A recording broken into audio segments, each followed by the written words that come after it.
gbasara this boy na-asị na ọbara gojere ebe Akwa Okuko. Akwa Okuko arụcharị ọrụ ma ọ gwa arụghị ọrụ. Ochige azụ ka ọ jee ebe Akwa Okuko. Akwa Okuko ewee sị ndị chọọchị. Kpọrọ gị ya arụghị ọrụ. Isi na nyere gị ibubo. Nye gị promotion. Nke na-abịa ihe n'azụ Igbo ga-eji wee rụrụ ọrụ. Nna kemgbe ahụ o ji bụrụ ọgwụ ahụ enwụọna onwe n'ihe mere yi. Ịdị jụọ na ọ bụrụ otu ndị ụka na-ewuru nwa amadi ya anya ọkụ. Mejọ ka atụrụ ka atụ akwụkwọ na otu gossip wee destroy ya his name. Ọ bụrụ ọkụ ihe amakwa anya na-ekwesịrị ka nwoke nwee ihe eji ya akọ.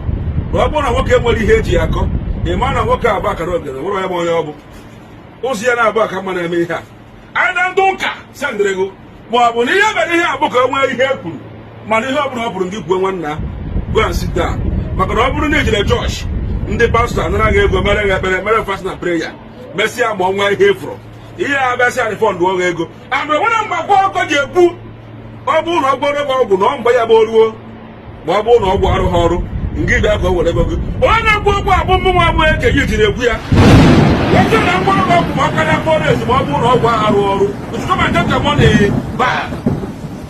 Akwa Okuko a na-ebu ntụ afọ so ọ bụrụ na ọgwụọrọ ya ọgwụ ịka ya enwe ndidi ruo mgbe ọgwụ ji wee rụọ ọrụ ọ gwara ya ọrụ atụrịsigoro nke na ọrụ kịta abụgo dat of protection maka fọ na o nwere ihe mee anyị nwụlọ inwere steeti ndị ori egburu oyi ndị ngụgba egburu oyi o nwere ihe ike mere iyi arụ zuru gị oke ọ ngịrị ya ebe ngịrị mere ihe kọtara na nke ọ gwara na-arụ ọrụ ịchọzie nke mbute mebi ihe ọbụla nwere time when the time comes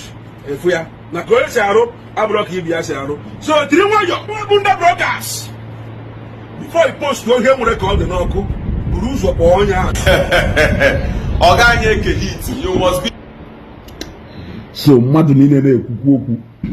eke hit so na-ekwu okwu eke hit come and receive your Monday hammer in the name of the God, Father, in the name of the Son, and in the name of the Holy Ghost. Yeah? Isi na enekwa anya na nwere ike wụrụ ndị ụka nwee chọọ ka njụ ọgụ ọ ndị ụka ka enye 3.something million one ọ ndị ụka ziri ndị jepụtarị ọ ndị ụka ka eziri jepụtarị ọ ndị ụka pịara ịtarị ọ ndị ụka na-eje 3.something million ka ọ ndị ụka ziri ndị jepụtarị ana m ajụ ajụjụ then isiri na akwa aha ekwu na onye ọgwụ ọrụ ha ọrụ na ọ enyechi ya ego na ngụnwa onye na-ekwu na ọ na-egwu ọrụ mmadụ ọgwụ ọwụ na ọrụ ha ọrụ within 3 days or 4 days you get your money back. Akwa Okuko karụ mma Akwa Okuko karụ mma ife Akwa Okuko ji wee karụ mmadụ ka isi ebe a welu Lagos nyanwa ahịa ekwu na ịgwọ ọgwụ n'aka ọgwụ ya wụkọ ọkwụchiga ya ụgwọ but ọ kwụchigara mmadụ ụgwọ ngụnwa na-ekwu na ịgwọ ọgwụ n'aka ma ọrụ ha ọrụ for 4 days I give you your money back mmadụ one ka inyego n'ala ego ha back enwere na countless do you think ịmakwana mmepe my inbox if you report about you do na my inbox itie mkpu it's just that na m enweghị time eje na achụgharị nwa dibịa iburu onwe bukpuo na nke nwa dibịa anaghị egolie otilo nwere time ịpụta na akọ I live by that principle ewopịa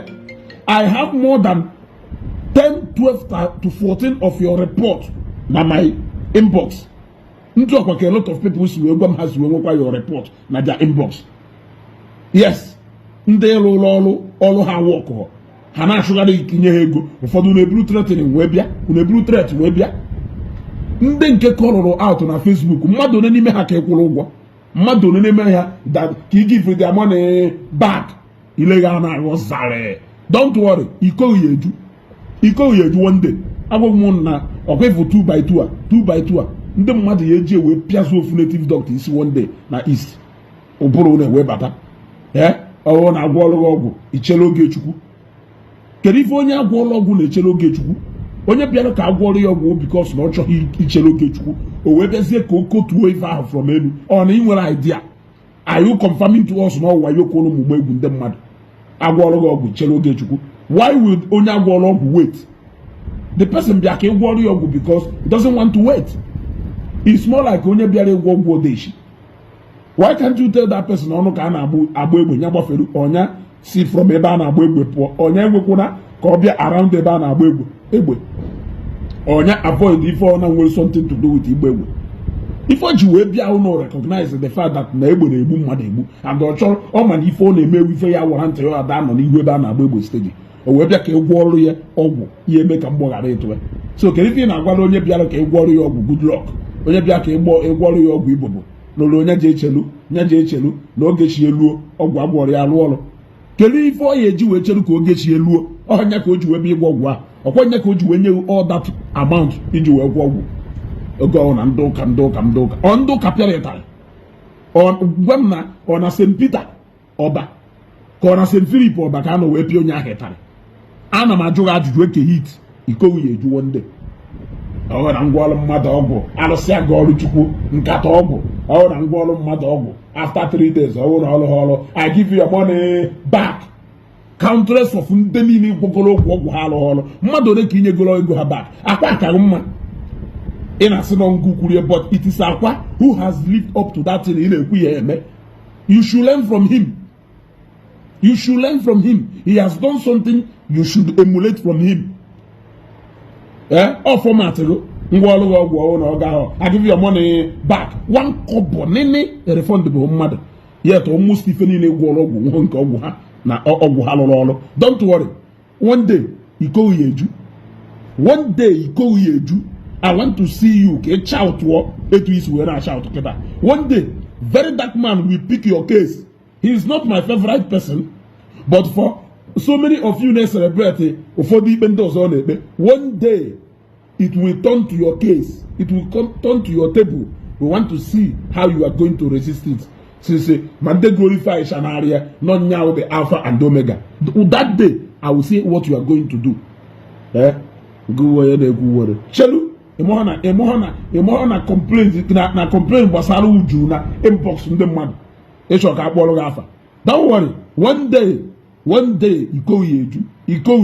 we will see how you are going to handle it onye gwọrọ ọrụ you refund the money back okwu ekwuru n'ọnụ format eji alụ job don't worry ntụ ansi wee gbagie ikowu eju ịbịara idefend Akwa ị